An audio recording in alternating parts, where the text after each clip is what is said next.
Thank you very much. Please take your seat, and we shall have a volunteer to give us the opening prayer. Thank you. Shall we pray? Our Heavenly Father, we are grateful unto you for this special day that you've given unto us. We thank you for our presence here. We pray and commit every activity that we're going to do here into your hands. We pray that your presence will be with us, your Holy Spirit will direct us and lead us to the end. And at the end of it, we shall give glory and honor to your name. We bless you, we honor you in the name of our Lord Jesus Christ. Amen. Amen. It gives me great pleasure and honor to introduce the chairman for this occasion. He's not a stranger to any of us, and thankfully he refused to submit a bio. That saves us a lot of time. May I please present to you Rector of the Ghana College of Physicians and Surgeons, Professor Richard Adanu, who is the chairperson for this occasion. Thank you, Gabriel. Good morning, everyone. Your Excellency, the First Lady of the Republic of Ghana, and all the other distinguished guests who are invited here. It's a great pleasure for me to be asked to chair this occasion.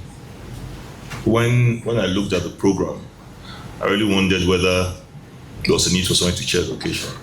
But I guess in our country, what we always do is that there's a chairperson who basically sits down and does nothing, and there's an MC who runs the whole program. So you being asked to chair function is just the organizers of the function choosing that they want to kind of like let the world see you. So thank you for that, UNFPA. We're here today to talk about ending obstetric fistula. Obstetric fistula is a huge problem. It's a problem that has a lot of stigma with it, but it's a problem that kind of like generates meetings like this. We come for the all grand meetings. Majority of us have never been touched by obstetric fistula before. The bulk of people who suffer from obstetric fistula are actually outside this meeting, and we come here and we pledge and say that we're going to make things better for them. It's great for us to say that, but it's even better if really we cause things to happen for them. Thank you, and I'll hand over to you, Gabriel, to continue running the show.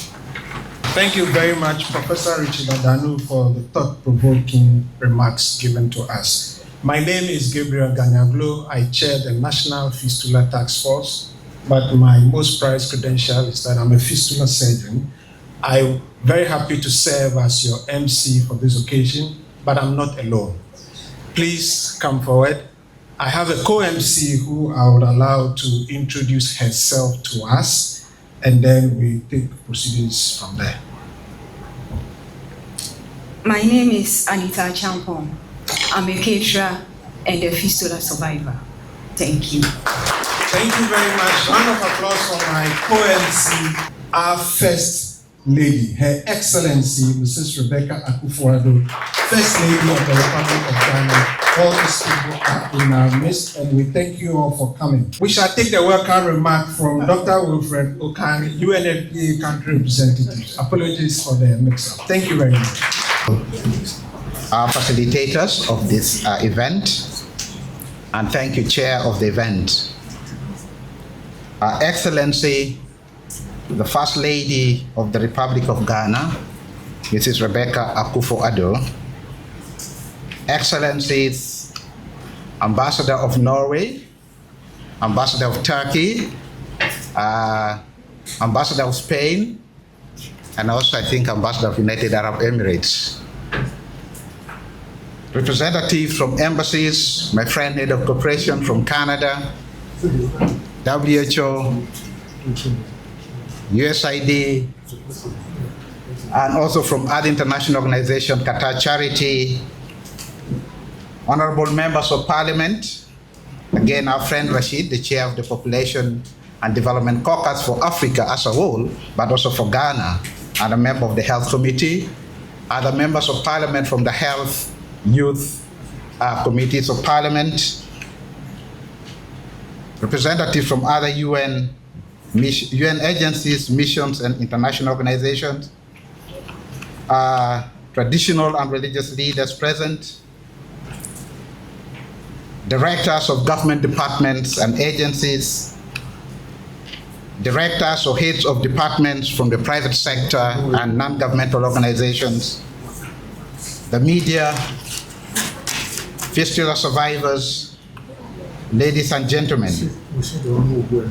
I extend a very warm welcome to you all, distinguished ladies and gentlemen, and wish to express my profound gratitude to you for honoring the invitation to join UNFPA and partners to commemorate the 2024 International Day to End Obstetric Fistula under the theme, Breaking the Cycle, Preventing Fistula in Ghana. Excellency, ladies and gentlemen, each year the global community and nations commemorate the International Day to End Obstetric Fistula. Beyond the annual commemorations, it will be useful to take stock of what has changed since the last commemoration, so that we move away from the talk and the four-wheel drives, going away with the dust and leaving the community without anything done. Are we just holding events year after year? I am happy to report that Ghana has made some good progress in the effort to eliminate this low-hanging fruit and restore the dignity and womanhood of girls and women suffering from fistula since the last year's commemoration. The novel partnership to end obstetric fistula in Ghana, termed PEFIG, was launched by Her Excellency, the First Lady of the Republic of Ghana, Mrs. Rebecca Akufo-Addo, on the 6th of December of 2023, 5 months away. Since then, Her Excellency, the partnership has collectively mobilized and leveraged over $405,000 to support fistula programming, including reintegration of repaired cases. The membership has grown from the initial 7 at the launch to 13, and this membership brings a profile from the private sector, the academia, the media, the development partners. As you may see some of the logos of the partners that have joined the Coalition of the Willing to address the issue of fistula in Ghana. Repair of fistula patients has increased significantly. Okay. Out of the 50 cases repaired last year, 38 were repaired just about the time of the launch. Yet from January to around November, only 8 cases were repaired. But immediately with the launch and some of the work that we're doing, we saw a tremendous increase in the number of repaired cases, which is over 200% increase in the annual rate repaired in that period of time. Excellency, I wish to inform you that there are ongoing efforts to expand the partnership to even reach more members and organizations, to further mobilize and leverage resources for fistula, including construction of fistula holding homes in facilities that is being considered by Qatar Charity Organization. We are in advanced discussion with some of these partners, and we hope some of this partnership will again bring more benefit to the women and girls suffering from fistula. So as you can see, commemoration of the yearly International Day of Ending Obstetric Fistula is not for yet another talk show. Important actions are taking place to improve the health and well-being of fistula survivors. Approximately 1,300 new cases of fistula occur every year. In Ghana, this means, in Ghana we get about globally 200 million cases and 1,300 new cases in Ghana. And this means that yearly campaign to end this devastating condition still needs a lot of urgent and increased efforts. Therefore, there's a need to take pragmatic steps to identify the gaps, accelerate our effort towards integrated fistula programming and quality care delivery.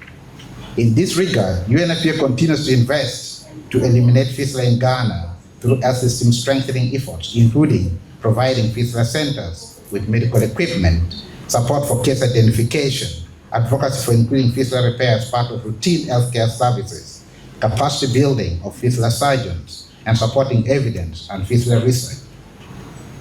Last year, UNFPA donated a couple of equipment to Mankasim Fistula centers that also contributed to the repair and supported the integration of some few cases.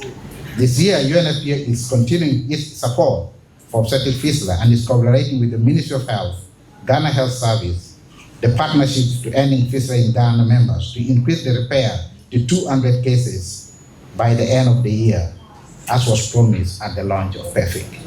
up from 100 cases, 60 to 100 cases that was traditionally done. Today, we are gathered again, not for a talk show, but to discuss the critical emerging issues surrounding obstetric fistula and to chart a common course forward through stronger partnerships and policy-level actions. We are re-emphasizing positiveness around fistula, a shift from the norm of doom and gloom associated with the condition. We are creating visibility for our unsung heroes, the fistula survivors, who are featuring prominently in today's agenda as co-chair or co-MC rather, and also a poet. We are creating an empowering interface opportunity for survivors to sit together with members of parliament for dialogue and support so that we send a strong signal that stigma and discrimination that fistula survivors have had can be overcome and that they can regain the respect, dignity, and womanhood as an equal member of the community. We believe this not only sends a strong message to us here to do likewise, but also encourages us, other fistula survivors to come out and get repair services, and that having obstetric fistula is not a curse and that it can be treated.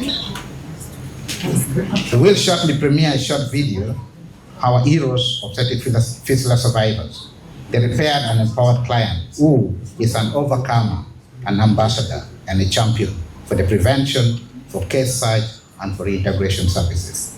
This case applies to all fistula survivors.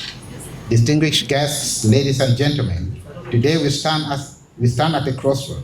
We can choose to continue the path of progress, building on some of the successes that the government of Ghana has jointly delivered with PEFIG partners since the launch, and accelerating our efforts to end obstetric fistula once and for all.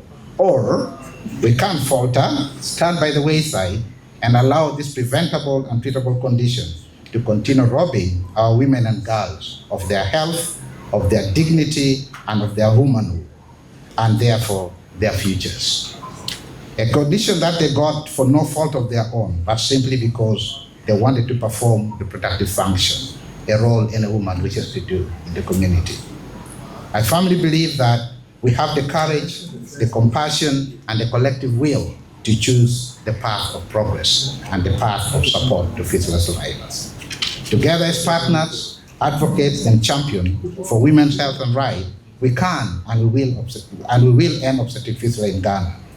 Where there's a will, there is a way. I wish to quickly illustrate that when a war drum is beaten, and Kofi Annan, a Ghanaian, illustrated this very well. When a war drum is beaten, people run to provide support. Others with similar conviction will join in. We have done just that, and PEFIG is growing.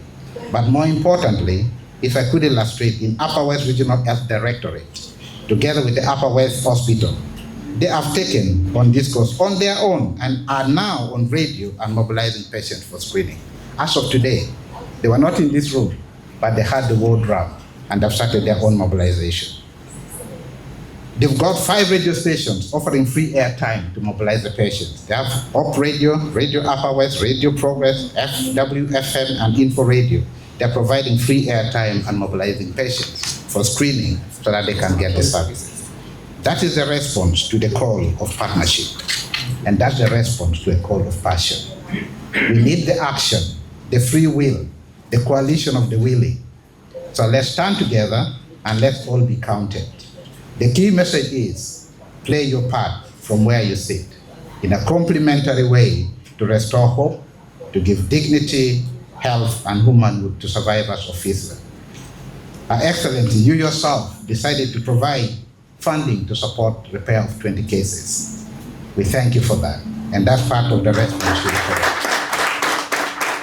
So you as a member of parliament, you as a private sector, you as a health service provider, you as a religious and traditional leader, where is your response and what is your call to action? Thank you, First Lady. Thank you, government partners, members of parliament and the diplomatic corps, the private sector, the PEFIG members, and most especially Ghana Health Services for your tireless efforts in ensuring that we kick away obstetric fistula to promote the health and well-being of mothers. Let us use the commemoration of the Fistula Day to end obstetric fistula as a catalyst for action. Let us renew our commitment to the women and girls of Ghana, and let us continue working without relenting to ensure that every mother, every daughter, and every sister has access to the quality health care they deserve, in promoting a Ghana where every pregnancy is wanted, where every childbirth is safe, and where every young person's potential is fulfilled. Thank you once again, and a very warm welcome, Akwaba, to you all. Thank you. We shall now continue with solidarity messages from Access Bank, Mr. David Oluwaseun. To Her Excellency, Mrs. Rebecca Akufo-Addo, the Norwegian ambassador, and all protocol duly observed. I don't want to mention all the names here, so permit me. I'm very excited to be here this morning to join this program as we gather here to commemorate the International Day to End Obstetric Fistula. I'm deeply honored to be representing my bank, Access Bank, and I have the blessings of my managing director, Olumide Olatunji. Access Bank is a very interesting bank. We have something called W. It's an initiative that covers women. Everything Access Bank has to offer women sits inside W. So if you don't know about it, I'm just using the opportunity to tell you about it. Over the past 4 years, Access Bank has been unwavering in its commitment to addressing obstetric fistula in Ghana. Through our concerted efforts and strategic partnerships, we have proudly supported repairs of close to 200 fistula cases, making us one of the largest contributors to the fight against this preventable condition in this country, and we can do more together. Our dedication to this cause stems from our belief that access to quality healthcare is a fundamental human right. At Access Bank, we are guided by a strategic goal to become a flag bearer of sustainable business, and we recognize that investing in the health and well-being of our citizens is not only a moral imperative, but also essential for sustainable development. Obstetric fistula not only inflicts physical suffering, but also carries profound social and economic consequences for the affected women and their communities.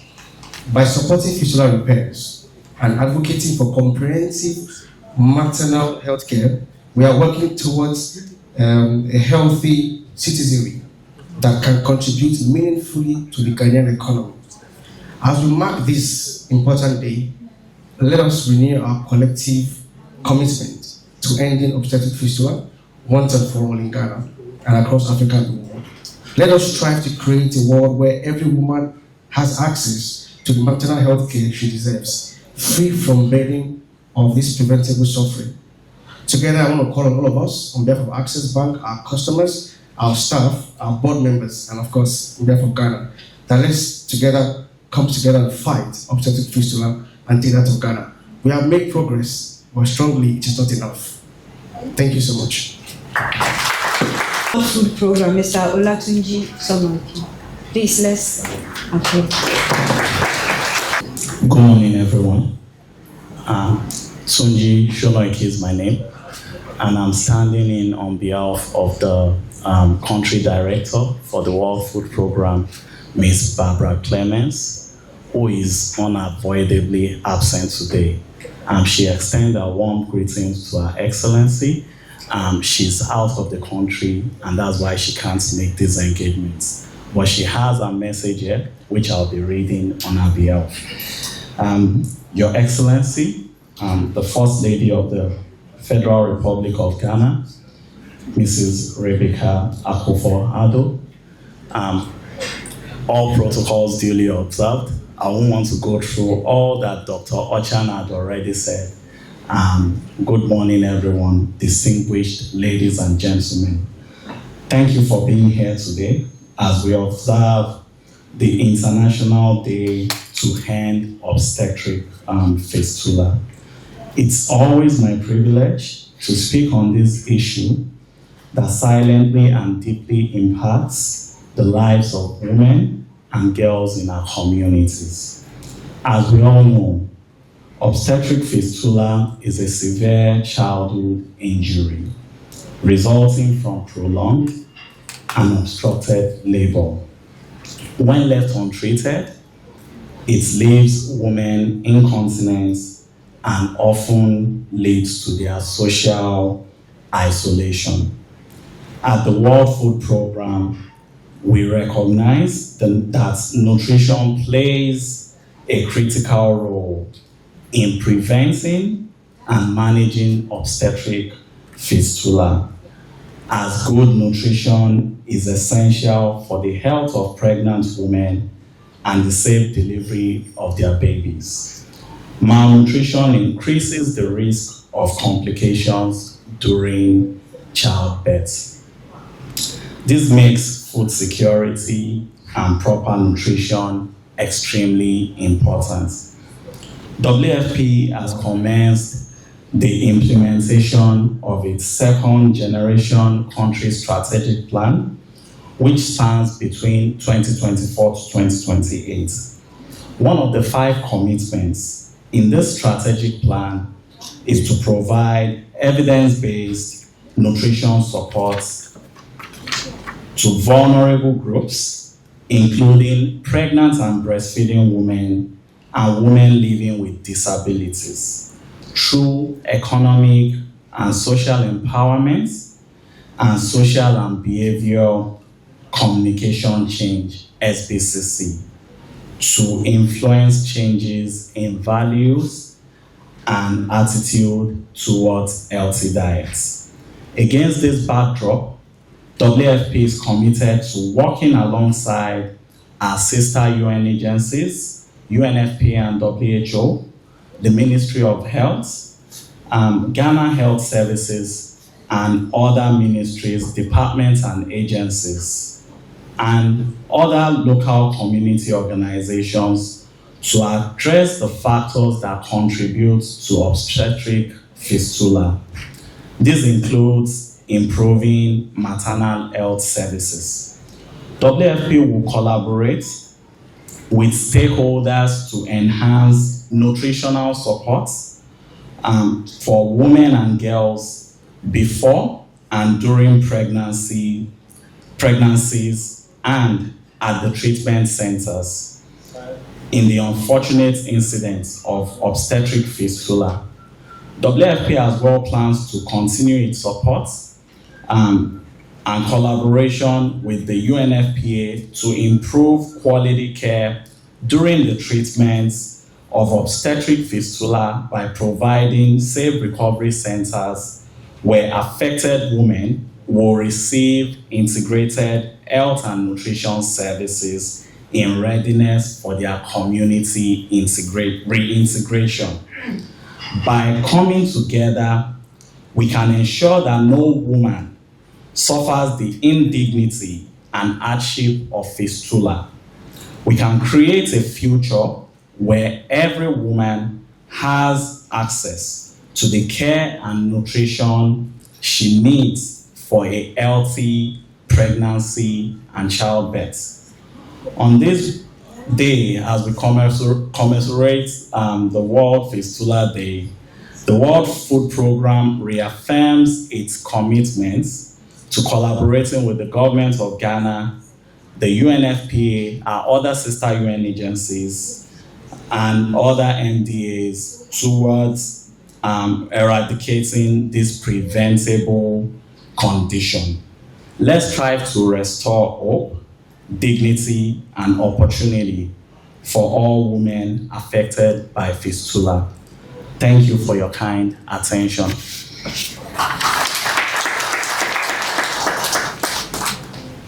Is Ministry of Health, Madam Selina Dose. And good morning, everyone.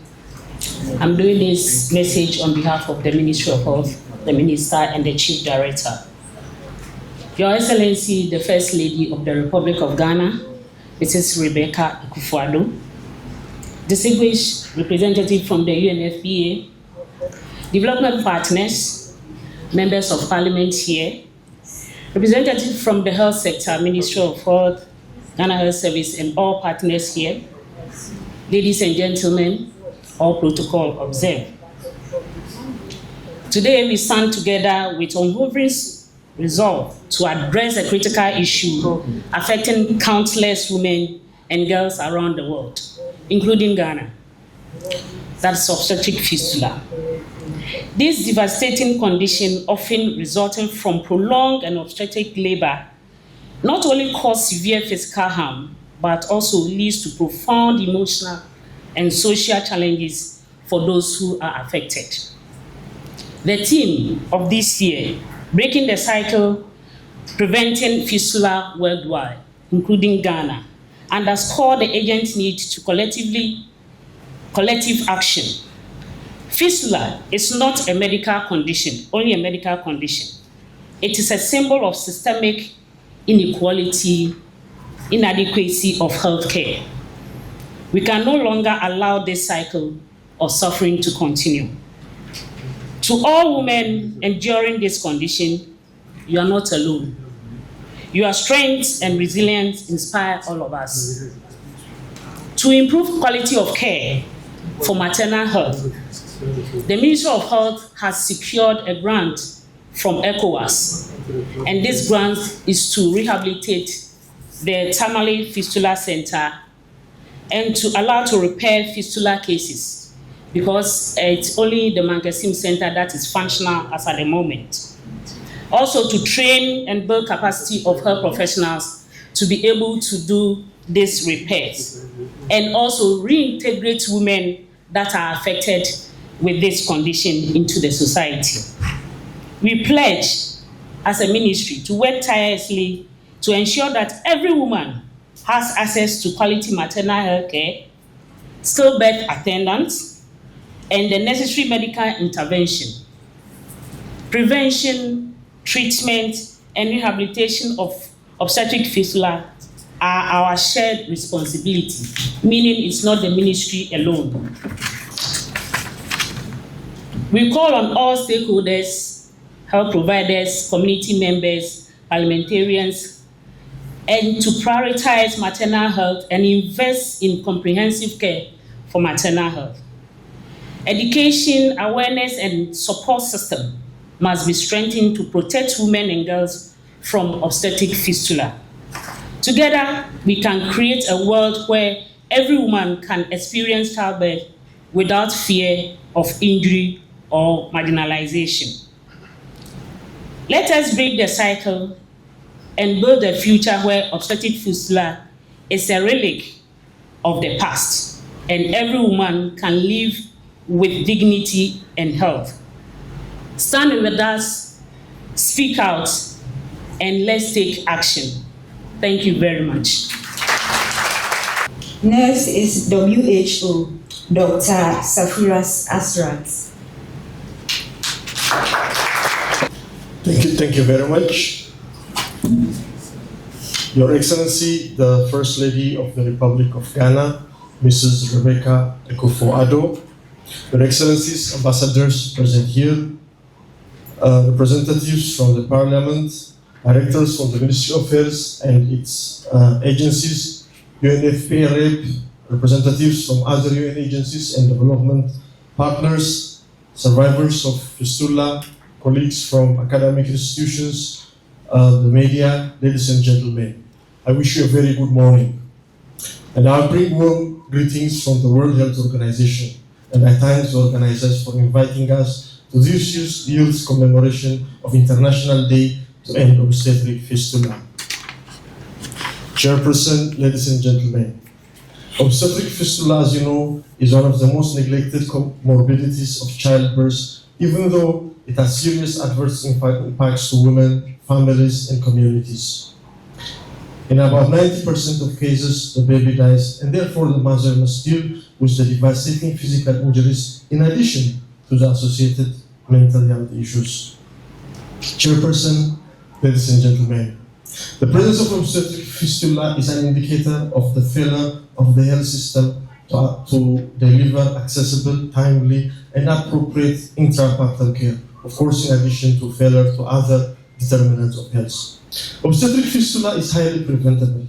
Areas we can work in breaking the chain of obstetric fistula include preventing teenage pregnancy, stopping harmful traditional practices such as female genital mutilation, and providing timely access to essential obstetric care.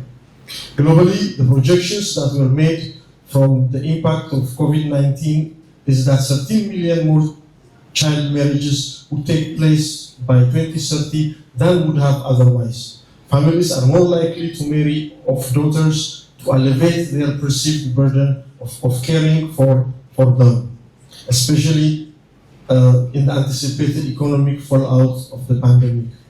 This could potentially result in additional obstetric fistula cases if we do not strategically address issues of child marriage and adolescent pregnancy to break this cycle.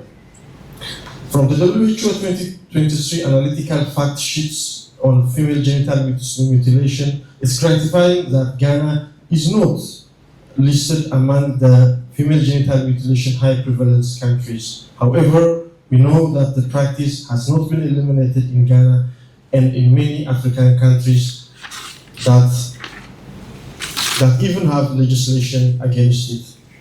Breaking the chain of obstetric fistula will also mean putting measures in eliminating the traditional harmful practices such as female genital mutilation. Recently, WHO also supported conducting the Ghana Harmonized Health Facility Assessment, which showed that as much as 17% of district hospitals and 53% of other general hospitals do not offer all the 9 comprehensive emergency obstetrics and newborn care signal functions. This is a worry because of its implications on receiving timely quality childbirth care and implications of obstetric fistula. For us to break the chain of obstetric fistula, it is imperative that issues related to safe childbirth are addressed holistically. This will require the efforts of all stakeholders. And I would also like to use this opportunity to call for colleagues from Ghana Health Service and Ministry of Health to critically go through the findings of this harmonized health facility assessment in terms of reviewing the access to comprehensive and basic obstetrics and emergency and newborn care. As I conclude, I would like to reiterate that no woman deserves to suffer from obstetric fistula, and obstetric fistula is a human right-based condition which must be addressed as such. WHO supports the concept of the partnership to end obstetric fistula in Ghana. Indeed, there is the need to extend and strengthen the partnership and collaboration to address the causes of obstetric fistula, treat women with fistula, and support and integrating them appropriately into society, not forgetting their economic empowerment. I wish all of us a successful commemoration of the International Day to End Obstetric Fistula. Once again, thank you very much. Dr. Chairman, our distinguished special guest of honor, Your Excellency, Mrs. Rebecca Akufo-Addo, the First Lady of the Republic of Ghana, honorable members of Parliament, Your Excellency, the Norwegian Ambassador, our country representatives for the UN agencies, department heads, agency heads, directors of the Ghana Health Service, the media, security personnel, distinguished ladies and gentlemen, I feel privileged to be invited to deliver a brief message on this august occasion where we gather in the distinguished presence of the First Lady of the Republic of Ghana to remember the forgotten, women who suffer from obstetric fistula. Thankfully, in Ghana, the UNFPA and partners, government, and the Office of the First Lady of the Republic of Ghana, and the lovely people of Ghana continue to remember the forgotten women. Thus, the commemoration of the International Day on Obstetric Fistula. Obstetric fistula is often stigmatized, and this is attributable to inadequate knowledge among the population on this preventable health condition. Efforts at rallying national support to eliminate obstetric fistula in Ghana is championed by the UNFPA, the ministry, government, service delivery agencies, and other partners. And through our advocacy, continuous education of the public, and increasing access to prompt care, stigma can be reduced. Your Excellency, distinguished ladies and gentlemen, The Ghana Health Services, together with our partners, continue to advocate for client-oriented quality care, including interventions such as routinization of services provided for women suffering from obstetric fistula, the establishment of zonal fistula management centers, and promoting and revamping the training program with the Ghana College of Physicians Service and other institutions, among other quality-driven actions. Distinguished ladies and gentlemen, the efforts towards preventing obstetric fistula, again, extends to initiatives such as community involvement in the drive to end childhood marriages that lead to adolescent pregnancies, which are a risk factor to obstetric complications, including obstetric fistula. In addition, Your Excellency, partners, distinguished ladies and gentlemen, actions such as promoting contraception and family planning uptake are related interventions and key priority areas for the service, which contribute and continue to receive attention in Ghana at all levels of care. Your Excellency, distinguished ladies and gentlemen, the theme for today's celebration is breaking the cycle, preventing obstetric fistula in Ghana, appropriately chosen and timely. This theme provokes intentional and courageous actions, and the Ghana Health Service fully supports this agenda to end obstetric fistula in Ghana.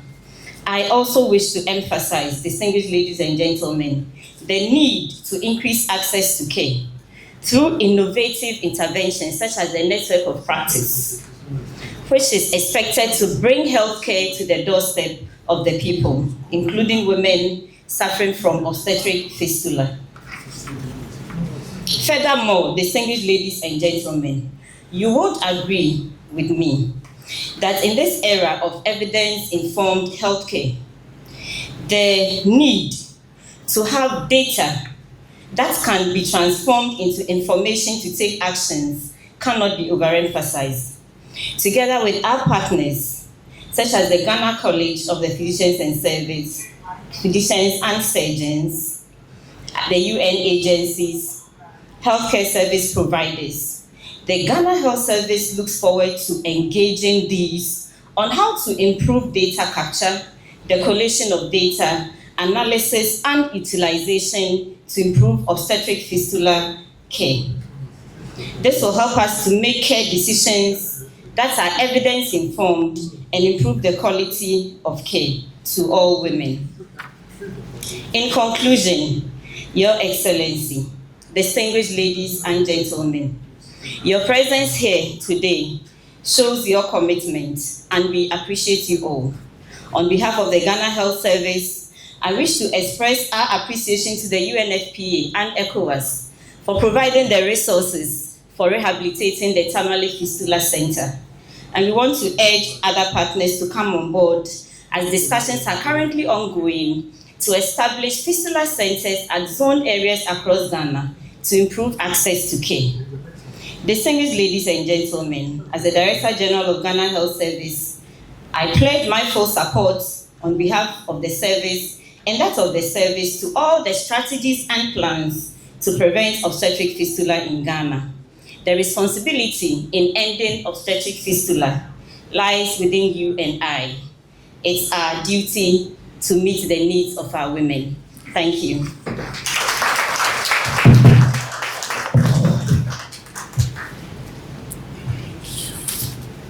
We shall now have presentation on progress, gaps, and strategy for obstetric fistula case mobilization. Ghana Health Service, Dr. Abraham Bailey.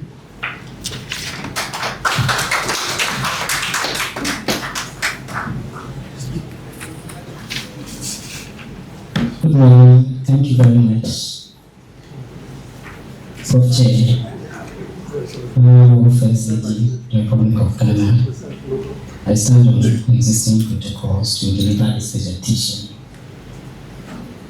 Has been done in Ghana. Reports from 2011 to 2014 cited as a total of about 1,538 cases as at that time, with an incidence of about 200 cases. A lot of work has been done by Prof. Chair here and others in this area of fistula. But this is just to let us know that fistula still exists with us, because as much as about 30% of our total deliveries are still occurring outside healthcare facilities. And these are all avenues through which women can develop obstetric fistula. So it's linked to prolonged and protracted labor, especially where emergency obstetric care is unavailable, and the Honorable Reverend WHO made mention of that in his delivery. So these are the root causes. They lie in socioeconomic and sociocultural factors. Things like lack of education, low sociocultural standing, early marriages, harmful traditional practices, early childbirth before the pelvis matured have all been highlighted in the previous deliveries that have been given this morning. And we are saying that it has physical, social, and psychological implications on the affected woman. We have heard of stigma this morning, and that is one of the major challenges that women with obstetric fistula face. And the result is incontinence, there is humiliation, deprivation, and there is rejection by family and society at large. Nobody wants to associate him or herself with such a woman.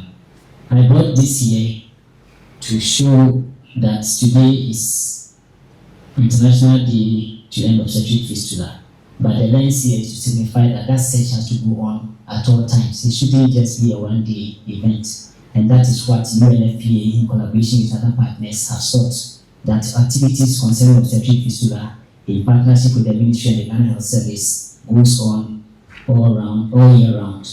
And this woman here in white apparel is what we see when everything goes well after a pregnancy. So the woman robes herself in white even when attending postnatal care, because she has gone through a battle as far as that pregnancy journey is concerned, gone through the trauma of labor, and has successfully carried or has the baby in the arms. But unfortunately, when a fistula occurs, that woman cannot dress up like this and then go for postnatal or go out to celebrate what she has achieved. So, as we commemorate this day, we are aiming at improving on the lives of those who have gone into that situation, and then how we can prevent others from also going into similar situations. So, what progress has been made so far as far as the service in collaboration with partners are concerned? So, we have the National Obstetric Fistula Task Team that is chaired by Prof.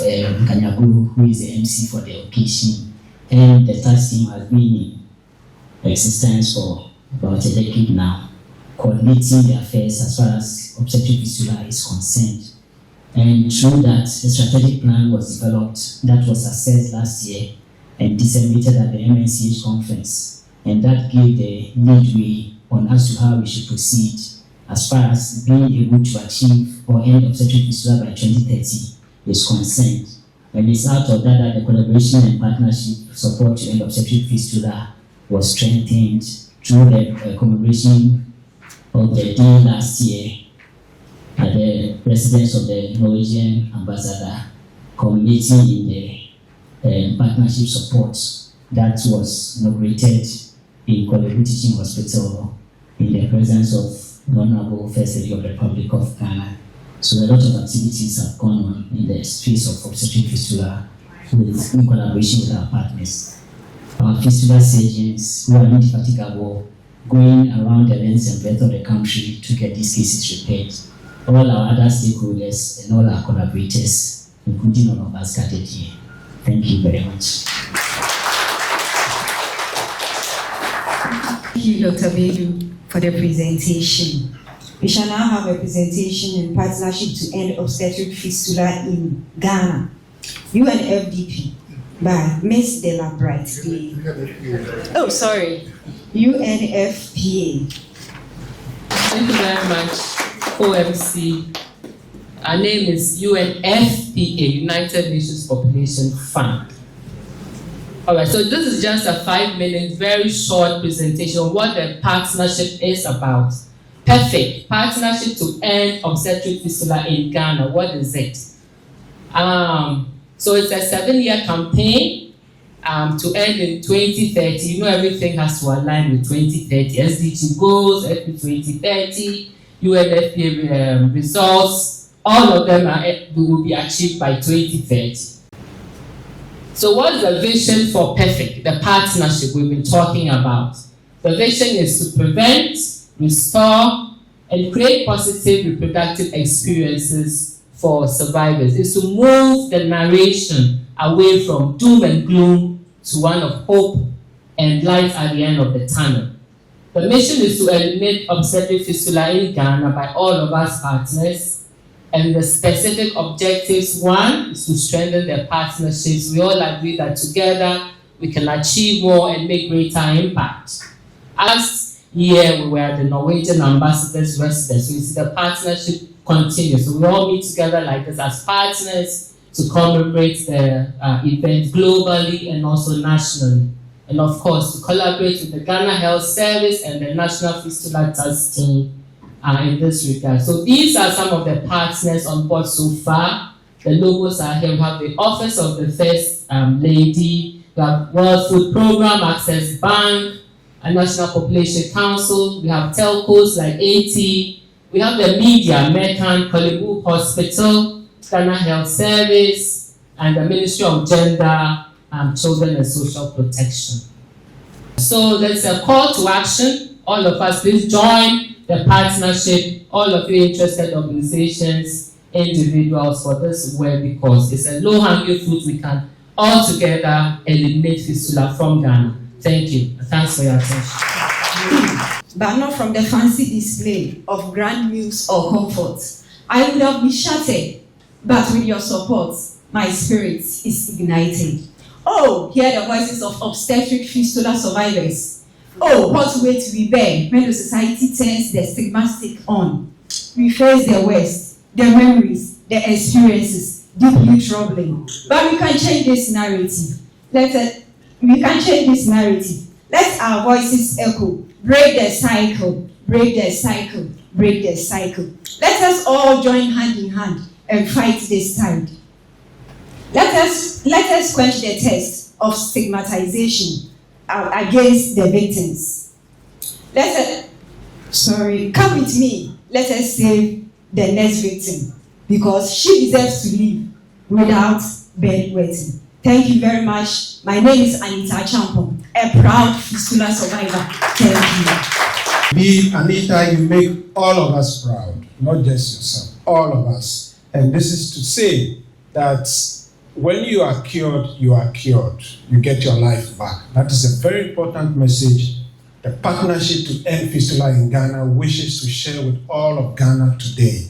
So we have about 6 fistula survivors in our midst. We salute you all. We thank you for responding to our invitation, and we really, really appreciate you for coming. All right, so I think I'll cede the floor to the premiering of the film. So, technical and IT people, over to you. Thank you. My name is Betty, a young woman full of stories.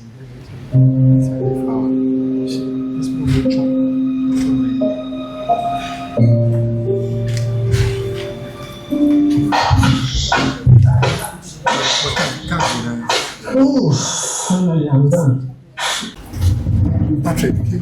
Honorable members of parliament here present, so many of them that I have ever seen together. The Nime, Name, and all protocols of them. This is going to be a brief discussion just to highlight the legal issues that concern obstetric fistula today. For the presenters or discussants, a quick introduction, which I will start with my extreme left, Dr. Lawrence Ufori, who happens to be an expert in emergency medicine and also a public health expert. who has transitioned to be the Director of Institutional Care Division of the Ghana Health Service due to his in-depth knowledge and understanding of quality of care and institutional issues within the service. Dr. Ferigwe, you're welcome. We move to the next is a Member of Parliament for my MP, Ansman. Hey, Atman. Yes, this is Honorable Rashid Purple, MP for Wa Central, precisely where I worked several years fighting obstetric fistula. I think our ways have crossed years back in the early 2007 thereabout. Honorable, we appreciate your presence here today. We continue with our introduction, and I want to mention a vibrant person here who happens to be, that's missing me. I thought I could go straight, but I couldn't. Morrison Tufo. Marian. Come again? Marian. Morrison is me. Marian Tufo. Okay, all right. I'm really sorry about that. It's a typo here. So I've missed that, but I'll try to make up for that. This happens to be a fistula survivor, right?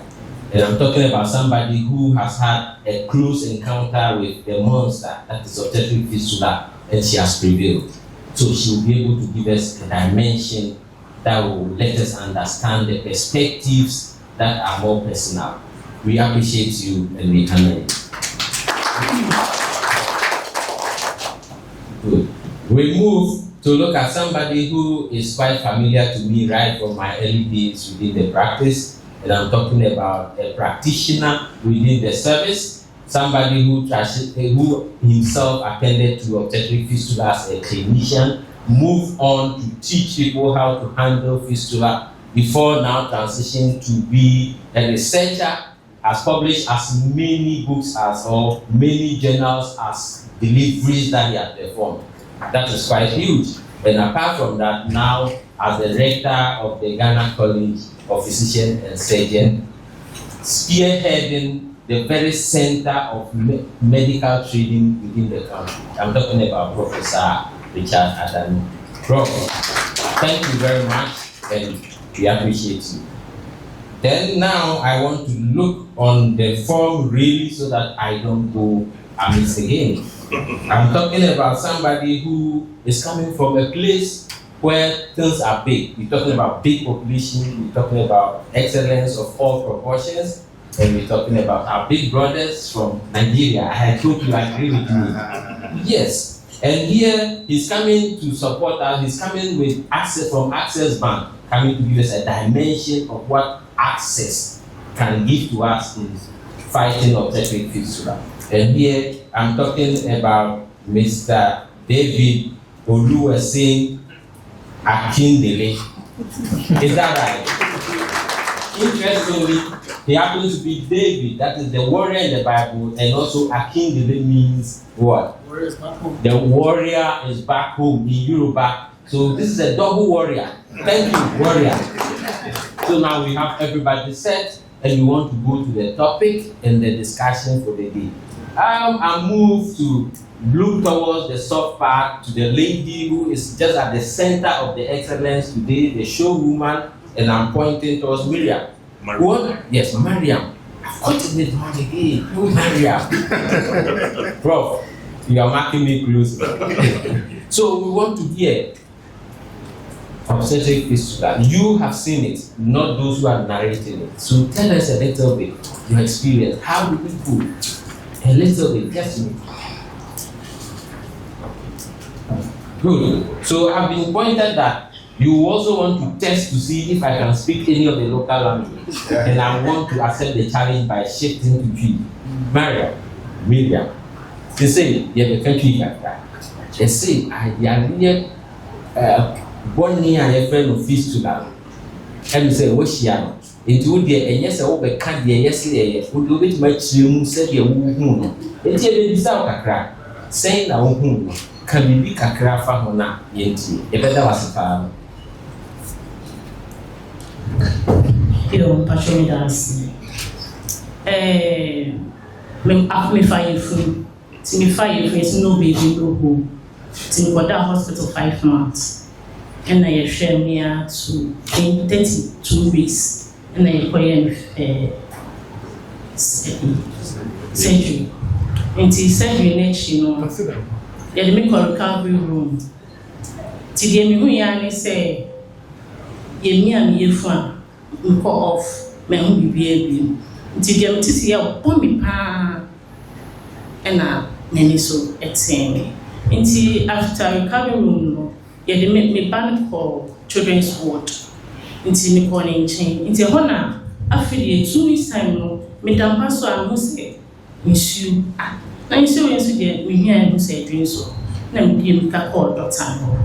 And I make go catch say, me da me who say dey ya my waiting. No so dey na me say dey no say infection. Ma me be fie. E be fie na me say report say e share me rubber. So na me refer to Dr. Jambo. That's it. I was mentioning now we bring for that. Yes, she has just explained the situation around her childbirth. This how she suddenly felt unwell and was sent to the hospital. And after that, she was told she needed to undergo some interventions. After the intervention, she was expecting to be happy, and after doing the surgery, she noted that she was leaking something. When she touched and smelled, she realized that was urine. So she was advised to report to the doctor and was told that that was something about fistula, and that's where she got an encounter with the doctor. I think the doctor can agree, right? So let's listen a little. See, you know, what you say at say when you look at graduate, or how big the people are grabbing my teeth, then my age, you are a clan, Medasi. Na mienu mekwe na mtimi ko baby ya se nka me betina he nka me sorry sisi na makosi sam every week bia me top pampers 2 foreign one dey no me ton kesi mienu na me debo me ko baby ya mtimi me ko sam ko ba ni pa me ne na no ni bisa na o se bon infection bebre and na pampers no dey master pregnant. Yes,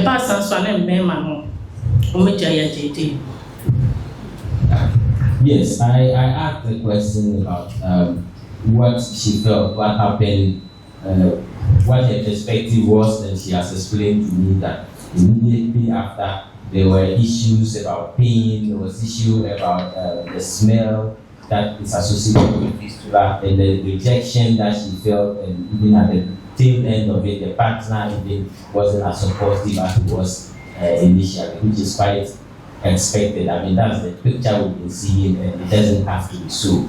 We have to join our voice to be able to fight that. Okay. And so, what you look at that? And say, Yantias, now, if I say a shade here, and before I can also, or my being to the effort, yes. So, we have heard the worry, the pain, the rejection, which are mainly on the social aspect of obstetric fistula, which we want to fight. Already we've gotten the statistics, and as a country, we want to end obstetric fistula, we want to look at prevention. So I will first direct myself to the Director of Institutional Care. And that is because when we say we want to prevent obstetric fistula, we're looking at improving quality of care within the health sector. If women receive the right attention, probably we might not get fistula at all. So yes, Dr. Oferi-Kwebu, we want to hear what are some of the interventions that we have in place to improve the quality of care so that we'll be able to spearhead the fight to prevent obstetric fistula in Ghana. Thank you, sir. All right, thank you very much, Dr. Oferi.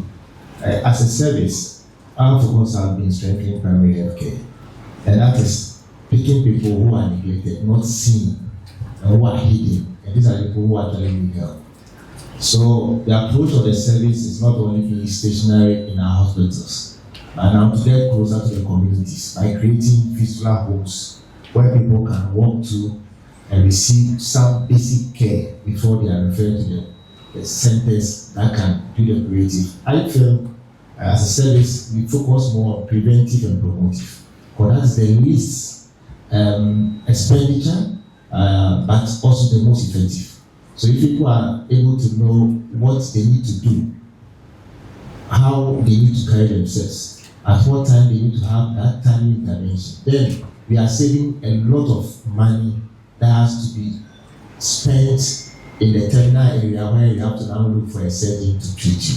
So we are focusing on primary, prevention, promotive, and then also timely access to care. So our chiefs, our homes will be available for people to walk in and they can receive this kind of advice.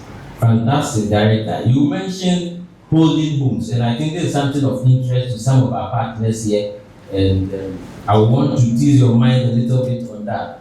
If we are to, what do you think about the holding homes, and where within the country would you suggest that we should have such holding homes, and probably a little bit about the impact that could have? Anything on that, Director? Yeah, thank you very much. As a service, we know that the prevalence of fistula remains at the northern part of the country. And that was the reason why we established the Family Central Fistula Center. And we know that the environs are prone because of the cultural relation, early marriages, inability to talk about early contraceptive care. So we have most of our women who enter into marriage at early ages, and these are the risk factors to fistula. And so we feel that if you're able to set the homes in the northern part of the country, you come to the Yendi area, the Wa, the Boye area, and then the Tablet Central is if you're able to revive the Fistula Center and the Tablet Central outlets. It's going to be the most important resources that can capture most of the greater part of the country. And that is what, as a service, we are looking at. Thank you very much, Director. And I think extending it a little bit, I want to even include areas like Pandai, which are within the Eastern Corridor thereabouts, so that we capture the whole area. Thank you, amazing. Yes, so having said that, now we have an idea some of the policy areas we want to direct. And also, when we were discussing initially, there were issues of stigma, which at the root cause of it, we know there are social inequalities within our system that are underpinning that. So, our MP, who is quite familiar with the area and fighting to break some of these inequalities there, I want to tease your mind a little bit on this. What are some of the policy areas that you think we will use in bridging the gap between the rich and the poor, especially in the Sahel region, where you are almost like a baobab tree in the savannah area within the north? So let's hear your mind on that, Honorable. Well, thank you so much. This condition earlier on had been thought to be something rather than a natural course of events. And so unawareness of exactly what it is caused a lot of pain to the communities and individuals. For members of parliament, we think that it is an area where policies should be developed which should lead to strong legislations to take care of it, to be able to find funding for it, to get partners who want to work on it, and to make sure that in that enterprise, the victims are properly handled, and even in a situation where it can be prevented. So we want to see a policy that touches on information delivery to as many people as possible as to exactly what that thing is, what the cause of it is, what the effect of it is, and how possibly it can be prevented. So policy of dissemination of information, educating, sensitization to as many Ghanaians as possible. We also want to see a policy of increased commitment by the Ministry of Health, by other stakeholders in the treatment of the disease or the condition, so that in the end, we'll see that it is not something we saw in the picture and the video, that something is happening and it has taken a long time before they even got to know what it is. The husband is angry, he's not supportive, because he didn't also know what it was. So there must be some high commitment in support in the area of treatment and the area of necessary awareness of what it is. And essentially, in the last one, I think should happen is that there must be a strong policy advocacy in the form of legislative instruments or legislations that should tackle the overall area of policy that is defined. Thank you very much, Honorable. I think you've made a very good point. Awareness, behavior change, all that, so that we can deal with stigma. These are all within the communication package that you mentioned. Also, you mentioned about resource mobilization and commitment. On that, I want to push you a little bit, if you permit me, to ask whether we could commit a little bit of the MP Common Fund to help in this same thing that you suggested. Is that a possibility? I think so. I think that it's strange for you perhaps to know that many MPs didn't even understand this disease at all, and that it is. So once the awareness is getting straight to us that it is something we can prevent, I'm very sure every member of parliament will be willing to work with their common fund to deal with the situation. So it's a necessary ingredient in the totality of fights. Please, let's clap for him. He has just made a commitment that is resounding in Boyintana, it's standing in Wa, in Jengiri, and we are going to follow up. Thank you very much. Yes, so we continue, and here I'm looking at my old teacher, my professor, and the man who is driving health education in Ghana, I mean, the highest level possible. Prof, we want to hear what your perspectives are. How do you think we can improve the knowledge and skills of our surgeons? Integrate this into routine care so that you don't have to continue doing outreach, but anywhere we have somebody performing from the college, we'll be able to perform fistula safely. So that's the first bit of it. So we want to hear that if there are any thoughts on that. Right, thank you. So the repair of obstetric fistula, it's the work of gynecologists. So I think the doctors that need to be targeted in the training are the gynecologists, not general duty doctors. That's one of the things that sometimes happens where people come in, say they're coming to train doctors, and then they're targeting general duty doctors that we say are MOs, and they are training them to repair fistula. You've got to train somebody who's already got the basics of gynae surgery trained. And the truth is that with the training that we have, those who come out as a basic specialists are not necessarily exposed to all the details of fistula repair.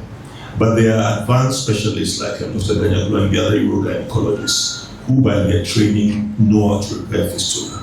But then they can take some of these doctors who have the basic training and pass on the surgical skill to them to repair a certain level of fistula.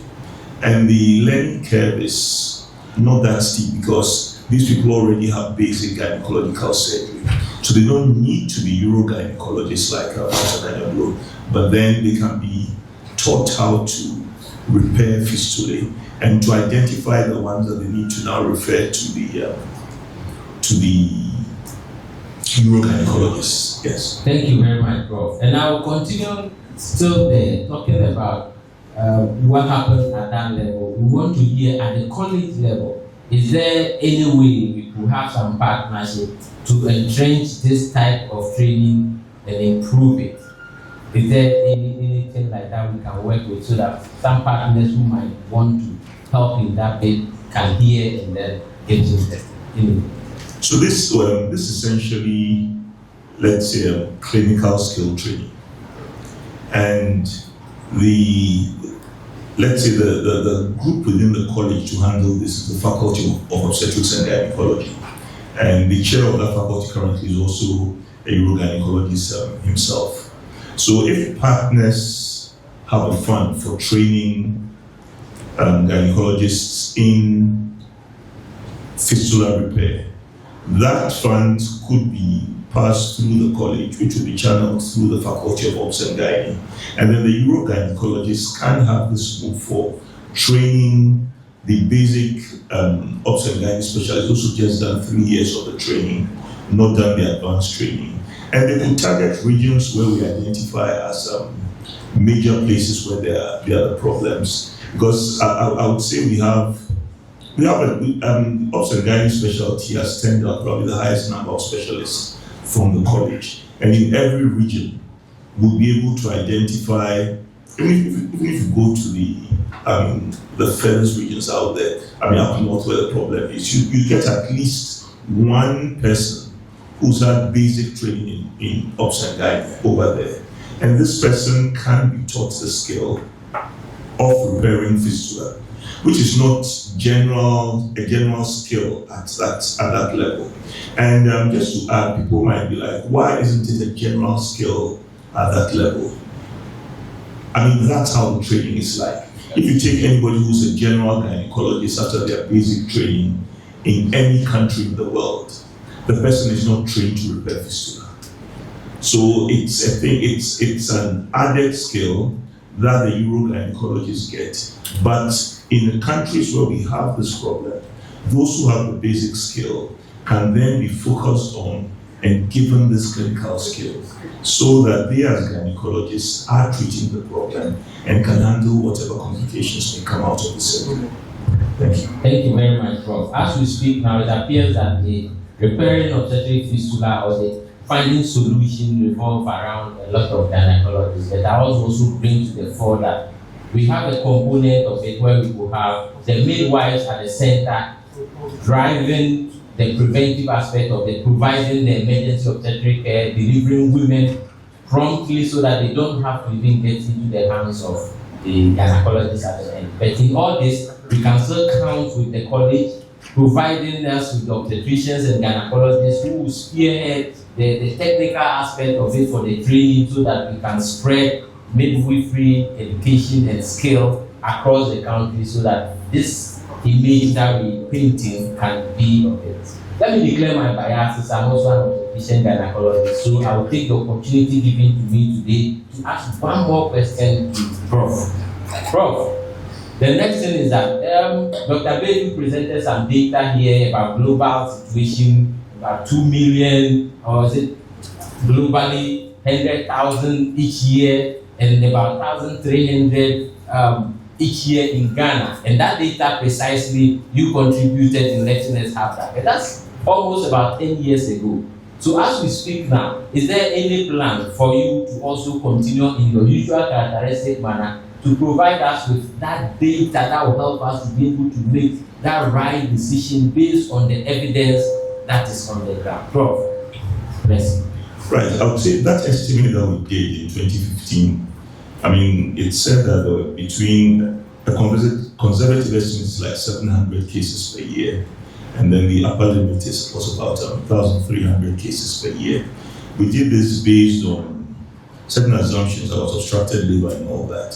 So what I would say is that those numbers are numbers that we can work with, but this estimate has not been validated. It wasn't a census that we did. It was just based on a mathematical formula and saying this is the number of cases that exist. So we can work with that to give us an idea of how many cases are out there. And then we can strategize towards how to treat these cases. And as we have a new emergency obstetric and newborn care service, we could revise the number because all these calculations were based on the number of women with obstructed labor and all that. So with the new IMONC survey that's existing, anybody can take that formula and come out with a new estimate. But to validate that estimate, we need a true census. And we can talk about that at another level. Yeah. All right, I'll come there. So now we talk about it. Yes, thank you very much. As you can see, it's so important to look at these figures and the data related to it because as we speak, our efforts in mobilizing fistula is getting more difficult because we travel longer distances before we find fistula. And they are hidden in the remote villages, and that has implication for cost, travel time, and all that. So it is good we get to understand our statistics so that we don't overbloat our estimates and be able to target them well. So we are counting on Prof to probably tax some of the people from the college to lead in that exercise so that we can validate or renew the data set that we're using. Away from all this about data and the clinical aspects, we are moving into people who understand money, people who understand access, isn't it? The warrior has returned home and is going to give us ideas here. What we want to hear from your perspective, what do you think we can do in terms of partnership to support? I mean, from the private sector and for people who really understand issues of finances and money. Just free, just tell us what you think we can do. Thank you, sir. All right, thank you, and thank you for getting my name right. I'm very proud of Nigeria who lives in Ghana, and that's about as a global mark with the Nigerian origin, of course. I think to your question, the writing is already going on. I think I want to use the opportunity to say a big thank you to Dr. Mufero and his team. I think the first step is to collectively bring the partners together. And what we have done with PEFIG, it's been a good start. Now, particularly to what will attract funding from companies like ours, it's very simple. First of all, we need to understand what the issue really is. Like the Honorable said, a lot of awareness must be put out there about fistula. First time we heard about fistula and access bank, it felt like a botanical name for a scientific name for something. And it was brought to us by one of our customers of Elena Casey of Casey's Group, one of our corporate banking customers. We brought it to us and we jumped on it. We thought it was something that was exciting. That was also because they aligns with our bank strategy to support women and what we do with for women under W initiative. First of all, you need to show a lot of research, data. A company doesn't want to spend a lot of money to something that cannot be impact measured. So if you are coming to a company like ours, let us know that for us to invest this much, it's not a spending anymore, it's not good investments. For us to invest this much, it's affecting society this much. If I repair surgeries for 5 women, how many families have I supported?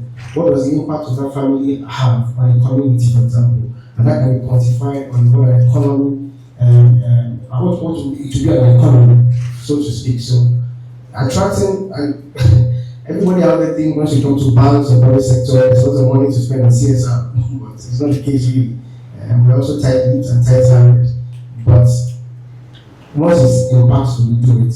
And I just want to say that we've done it for the last 4 years. In 2018, 2019, we had an awareness drive, which was called the Fist Against Fistula. Through that, and all of our customers were able to support close to 200 surgeries. And I think it's something that we don't want to keep being the flag bearer for that. And we like private sector to also come together, join us so we can do it together. This is not what's supposed to make the best bank in the world. I want to see other partners, actually want to see other partners come together so we can support a lot more people. Yes. Right. Thank you very much. I think that is good. If I understand you well, we're talking about making a clear investment case. For my colleagues, most of the time we scribble and we don't really make an economic case to support obstetric fistula, right? So we should get that right and be able to do a good assessment of what will be the impact. The impact that is the direct beneficiaries and the indirect beneficiaries, so that we quantify it and be able to get a lot of full crowd on the social media and all that. Absolutely. Beyond social media, in fact, because there are some bodies that also audit private sector companies like ours. There's something they call greenwashing. I can't do something small and blow it up big. When there's no direct impact I can measure. So, like you rightly said, we need to have some of that. So when we do that, it's easier for private sector to want to commit to it, but beyond just spending money for good music. Yes. Fantastic. Thank you very much. I think we've got to the end of it. The tradition will demand that we still pay some respect to our lady, Lady Mame about you. There's all kind of debate compared our person. Yeah. Ghana for a year. It was a year. I'm just asking that our lady will tell us one thing that we want that we do for people living with obstetric fistula. Show me that. Baby, the best Yamami Wahidi, the better name now they are wine.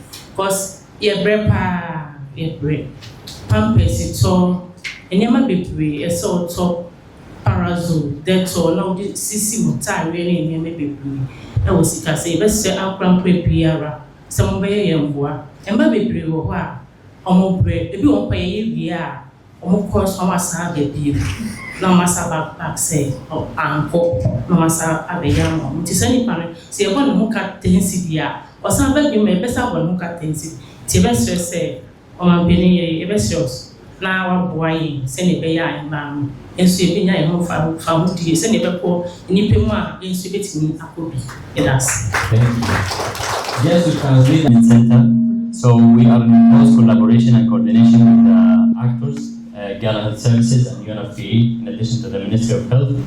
We hope also we can also engage some of the beneficiaries to our economic empowerment initiatives.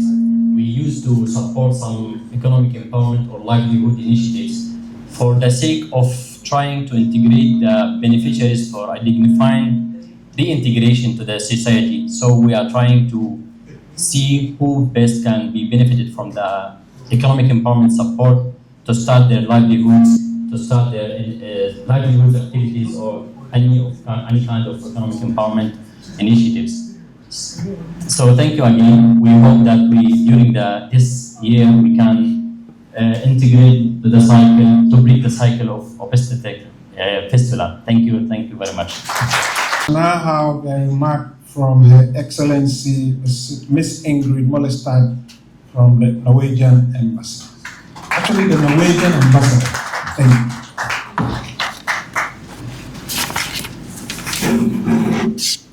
Thank you very much. Can you hear me? Yes. Your Excellency, the First Lady of the Republic of Ghana, Mrs. Rebecca Akufo-Addo, Honorable Members of Parliament, Nananom, Excellencies, UNFPA Country Director, Dr. Ochen, I thank you for being invited to participate here today. It's an honor, and I must also say it's a very stimulating and dynamic room, and we go from here, I'm sure, all of us convinced that we actually can do something to fight obstetric fistula and eliminate it by 2030. And I would like to say that Norway and the Norwegian Embassy continues to promote gender equality and female sexual and reproductive health. The two are essential for women and girls to live full and healthy lives and to contribute meaningfully to thriving societies. So we are proud of this initiative, Dr. Ochen. I'm so happy that I'm here today. And we reiterate our commitment. We are proud to be a big donor for the UNFPA globally.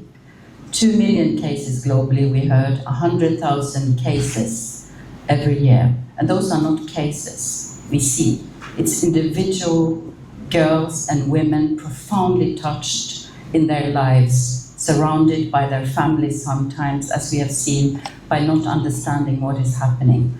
So thank you all for doing your job, be it gynecologists, the private sector, the information people, the media. We have joined forces, and I'm confident that this will bear fruits, and I'm very happy to be here again. Thank you so much for inviting me. Excellency, I will now invite Professor Richard Adanu, Chairman of the occasion, to give some remarks before we inch to the high point of the commemorative event today. Please bear in mind there will be media interviews at the media base, so don't dash off after Her Excellency. But Prof. Adanu first, thank you. Thank you. Looks like I get a chance to speak a number of times today. So that's the benefit of being the chairperson. So next year you can get close to the UNFPA guys and they'll make you chair, and you can also speak. Your Excellency, the First Lady of the Republic of Ghana, it's really great to see you here and the commitment of your office to this let's say this dehumanizing condition is greatly appreciated by all of us. And we've had many things said during this meeting, so I'll be very brief here. I would like us to kind of like do some maths. Understand? I mean, if your maths teacher is dead, I mean, get your cell phone out, maybe your computer, your calculator can help you. See, we've said that the number of cases, new cases per year in this country is about lower limit 700, upper limit 1,300. So let's work with 700. And let's say it's not as bad as 1,300. So if there are 700 obstetric fistula cases a year, if we want to just tackle the cases that happen in a year, if we divide 700 by 12, we're going to get about 55. About 55 cases. And if we say that there are about 20 working days in a month, so we divide 55 by 20, let's say we'll get 3. So that means that if we're able to repair 3 obstetric fistula cases a day, if we found all the 7,000 and repaired 3 cases a day, we'll basically clear the load for the year. Otherwise, when you say you are wealthy, the bank doesn't give you money. So yes, gynecologists make a lot of money. But the truth is that fistula surgeons don't make a lot of money. So if we are thinking of busing the women and we want surgeons who are totally dedicated to doing only fistula surgery, these guys wouldn't earn the big bucks that you assume that gynecologists earn from doing hysterectomies, myomectomies, IVF, and those other things. So in addition to supporting the women, it's not wrong to also support those surgeons. Because the salaries of Ghanaian workers, like we all know, is not there. We are all doing 2, 3, 4, 5 things to kind of like keep our head afloat. If somebody is dedicated to fistula surgery, his or her patients cannot give that added thing. So we must think of the patients. We must think also of those doing it and their supporting staff, the OR nurses and everybody around there. So it's not wrong to get some honorarium to the doctors and the nurses and the anesthetists who are making these cases happen. Because if we don't, that will be the elephant in the room that nobody will talk about. You see, we've trained them all, but nothing is happening. But they are doing hysterectomies and myomectomies and IVF stuff that they can get money from. And we mustn't run away from that because that is the truth. Thank you.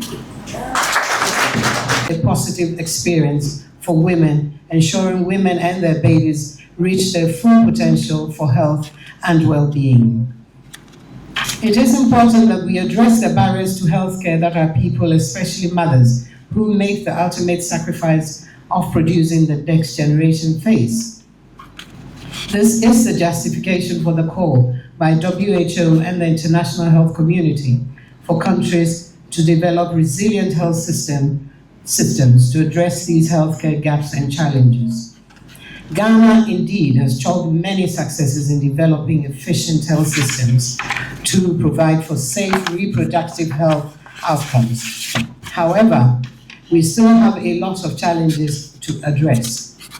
By being here, we are all affirming our commitment to resolve challenges with fistula in Ghana.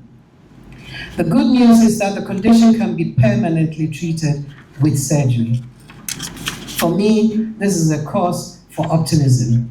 I'm therefore grateful for the partnership to end fistula in Ghana.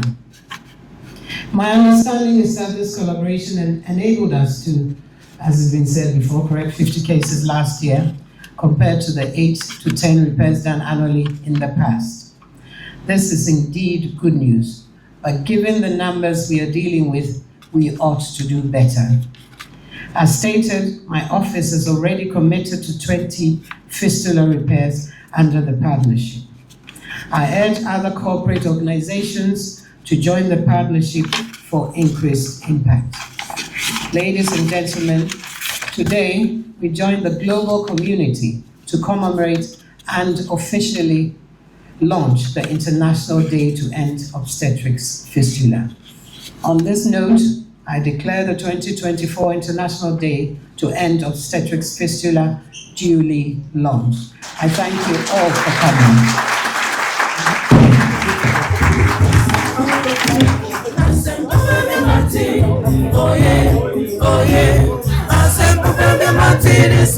Today, we've gathered here to commemorate the International Day to End Obstetric Fistula.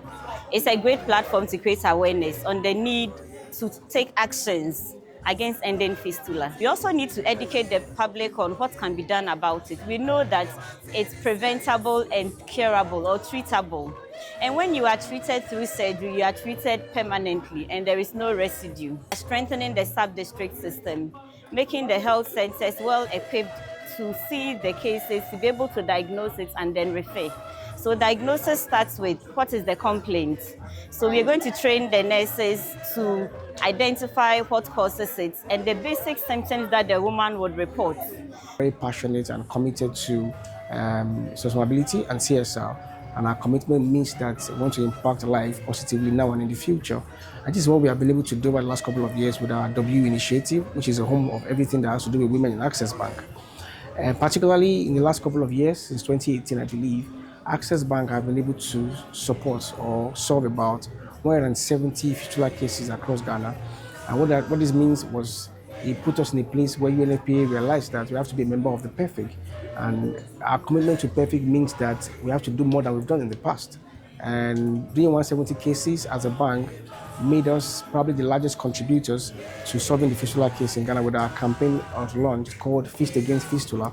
As a bank, what we want to commit to do is to reach out to some of our customers, some of our staff, and partner one of our fintech customers, which calls Chango, to raise crowdfunding through a fintech program, raise crowdfunding to support fistula surgeries.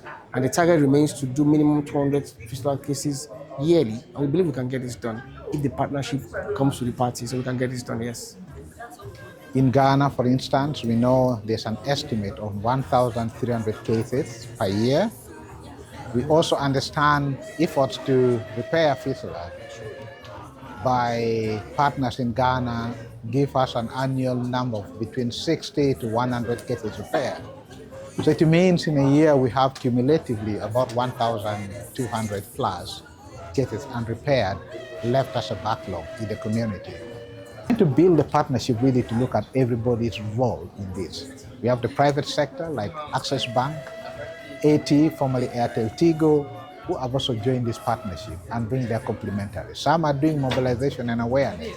Like today I said in Upper West Regional Health Directorate with Upper West Hospital, they are mobilizing patients for screening to identify the cases that need repair. And 5 radio stations on their own accord, with their own resources, have come to provide airtime to create the awareness and mobilize the patient. So that organic growth in the partnership, in the support, is what we are looking for. I'd like to have more partners join PEFIG, Partnership to End Obstetric Fistula in Ghana, so that collectively we can really work on this, and in the next few years to 2030, we can clearly say Ghana has eliminated the backlog, Ghana has put in a system to reduce the number of new cases, and that system is able to quickly identify and treat any new cases. Because they will occur, they will not completely. But if you have the mechanism and system to prevent or to reduce the number of cases that happen, meaning quality healthcare accessible and close to people, mobilize community responsive to the healthcare needs, then you are able to reduce the problem that lead to fistula. If you can also get the traditional leaders to abandon child marriage in their communities and all this, then you are able to reduce fistula significantly. And then the system you have put in place should be able to quickly identify and treat new cases. So then we can clearly say Ghana is rid of fistula. So our call is join the partnership.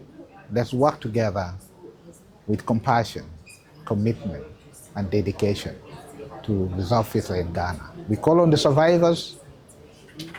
Don't be stigmatized, don't be discriminated. Come out. There are opportunities for you to get the repair service, to be socio-economically reintegrated, and claim back your dignity, claim back your womanhood, and be the voice for change. Thank you. Oh yes. Oh yeah.